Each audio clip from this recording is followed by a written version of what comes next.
Gemini. Personal little favorite. Let's start with the Threads of Fate Oracle to get the overall theme, yeah? So this is the Feminine Inquisition. If you don't know, now you know. Feminine Inquisition, we do a spread here, 2 triangles, 2 interlocking triangles, which is called a Merkaba, masculine and feminine. The readings here are with the intention of how you can become more whole, how you can integrate and harmonize both your masculine and your feminine to make the dream of your life come true. Okay? Threads of Fate, please. What's the overall theme for this vision in motion? Ooh, that just slipped in my deck. Gemini, we've got higher perspective. Think about it. Okay, higher perspective, okay? Take flight. What are you missing? Are you stuck in the nitty-gritty? Are you stuck in the minutia of a situation?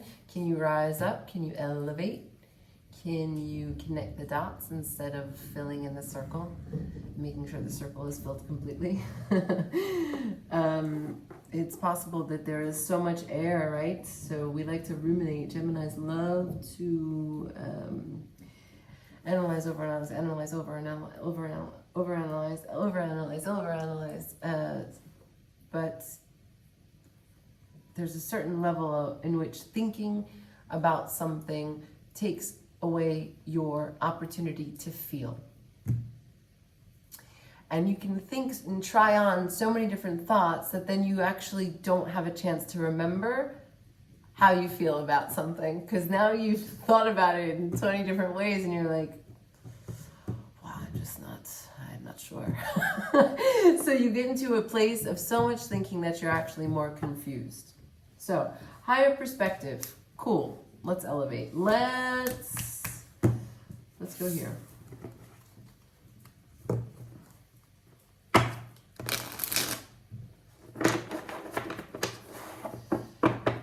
Shuffling for Gemini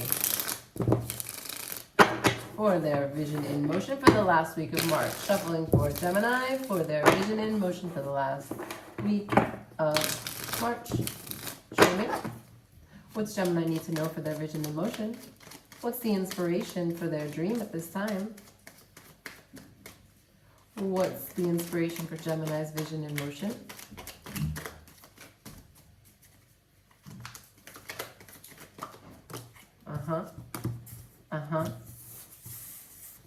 Ooh.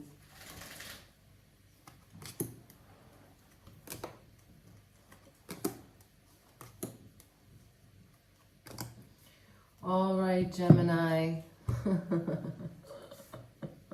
Don't shoot the messenger. Huh? I'm not here to tell you about your emotions. It's just the cards. The inspiration for your vision in motion is the 3 of Swords. I don't need to tell you what that card actually means. Come on. It's heartbreak, but it's in the reverse, which means that the inspiration for you is a healed heart. The inspiration for you is to not be able to be pierced by these swords. Now, I want to make sure that we are aware and remember that swords are words. Swords is air energy. It's communication, it's intelligence, it's complexity. So it's the nuances between human behavior, the things that we perceive to be real that might not actually be there. So that's the inspiration for your vision in motion. You want to heal, or you want to have and embrace and embody a healed heart. Cool. Who doesn't? I like that. Makes sense. I'm with it. The external guidance, the external factors here, what's surrounding you is the Fool. The Fool in reverse. So around you, all around you, in front of your face, and for you to look at, for you to consider, the guidance for you to try on is to not take a chance, is to perhaps be guarded, perhaps assess risk and be conservative, to not put one foot in front of the other, to look very carefully at where you are, to take stock in everything, to be extra careful, to take preparations. That's the external guidance. Now, we've got action, and the action is the Two of Pentacles. So the Two of Pentacles is typically suggestive when it's upright. It's suggestive of a juggling act, balancing, indecision, confusion, trying to do too many things at the same time, lacking clarity. But it is in the reverse, which means that you are shifting away. You're shifting away from this energy. Look at my cat. So stupid. Wow, his debut. Not a good day. Not a good day to be on camera. So it's in the reverse order, which means that you're shifting away from this lack of clarity. You're shifting away from this indecision and moving into a more decisive role in your life. Cool. This is the action position here. So I really like to see that there, because Geminis love to be in limbo. Geminis love to be in between, right? Because you're so heady, you can really embody and embrace every side of the coin. Your coin actually has more than just two sides. And that's really great for like a diplomat. It's really great to be like a moderator or between two people. But when it's your own life and your own decisions, you can tend to try on so many hats that you barely know where you're at. So that's cool. I like to see that.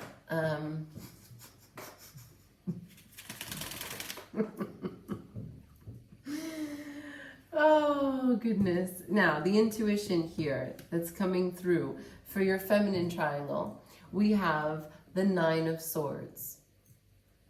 Now, the Nine of Swords is worry.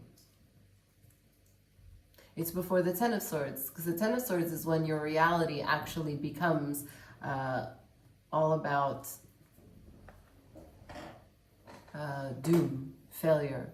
But this is before it becomes a reality. This is when your thoughts are outside of your control, right? Because we start to think a little bit. We know that thoughts come and go, but usually it's in moderation, right? Like if we're worrying about something, it doesn't start out that we're worrying about it all the time. It's usually like, yeah, we think about it a little bit, but then we get caught up in the day. Also the moments of joy. Also like lists. We have to go to the store. We have to go do laundry. We have to pick up a friend. We're planning for some vacation, like work. We have kids we have to take care of. So there's other things that take up blocks of the day so that we don't worry all the time. But when you're at the Nine of Swords, that's when you've lost control. That's when the thoughts are ruling you. That's when the sword energy is so much that you don't really have a say about what's going on, what you're talking about to yourself about, and how frequently you have the same conversation. It's hella annoying when you occupy this headspace. So, Nine of Swords, you need to take rest, you need to take care. This is the intuition, which means that your intuition is totally blocked. All you're doing is worrying. Okay? Moving on from that, we have, in the nurturing position, we have the Ten of Wands. The Ten of Wands in reverse. So, nurturing you is that life is going to get easier. You have been carrying loads of responsibilities. You've been taking on other people's responsibilities. You've been saying, yeah, I can do that. Yeah, no. Oh, you need that? I can pick that up for you. Probably because it was something that you felt you could do. Maybe because of some contract that you agreed with someone else, because of your big heart, or because you don't want to focus on the things that you need to take care of for you, and it's a nice welcome distraction. Either way, those burdens are coming to a halt. Life is going to get a little lighter for you, a little easier. Okay? Now, the manifestation position, you have the Emperor. The Emperor is, I know, I do. The Emperor is not about emotionality. The Emperor is about leading. The Emperor is about telling people what the fuck to do, really. It's in the reversed position. So, Gemini, this is the apex of your feminine triangle. So I'm actually quite happy that the Emperor is in this reversed position. It means that you are, for the first time here in this vision in motion, really taking a moment, having a think about how you feel about something. You may not be saying it, but you're having a think on it. And you're not getting clouded by sword energy. So you're trying to manifest a place where you as the leader can sit and have a think about how you feel before taking action. Cool. The crossing energy, what's coming towards you is the King of Cups. Now, the King of Cups is all about emotional maturity.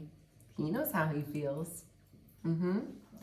So, female or male, this reading for me, this vehicle, this Merkaba, your vision in motion is to really get in touch with your feelings, to stop worrying about things that are outside your control, to embrace the fact that you have feelings and that, you cloud your decision, you cloud your action by overthinking, and you don't take enough risks, and it's because you're not sure how you feel about stuff. All because there was probably some struggle that you went through, some heartbreak, some heart issue, some disappointment, some sadness, some grief. You had to mourn something. Someone hurt you, or you hurt yourself. But as you come out of that, you understand that, you know what? If I'm fair to me, I've got feelings. And they should not be dismissed. They should not be disregarded. They should not be ignored. Cool. Power to you. Let's bring in some goddess energy. Yeah? Talking about the moon. Talking about our feelings.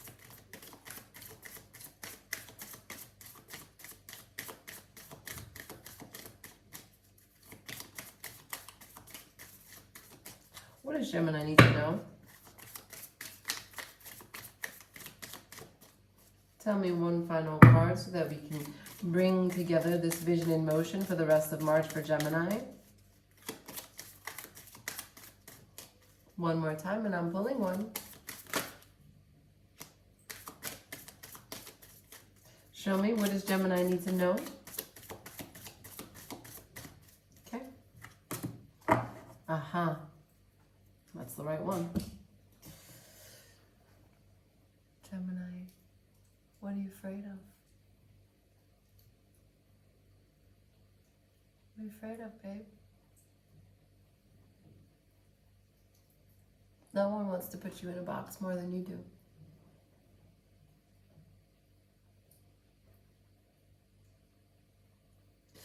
I just want to bring our attention here before I close this reading.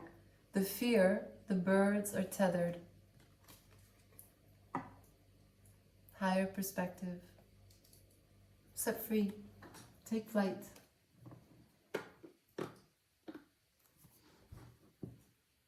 There are no limits to how high you can soar. Getting to know yourself is one of the greatest gifts that you can actually give to you. Honoring your feelings is where contentment is found. Giving your feelings to someone else builds a bond that allows both of you to connect to your higher self together. You can elevate together. Let's see what's at the bottom of the deck. Judgment in reverse, the Queen of Wands, and victory, the Six of Wands. All right, Gemini. I think Thanks for watching.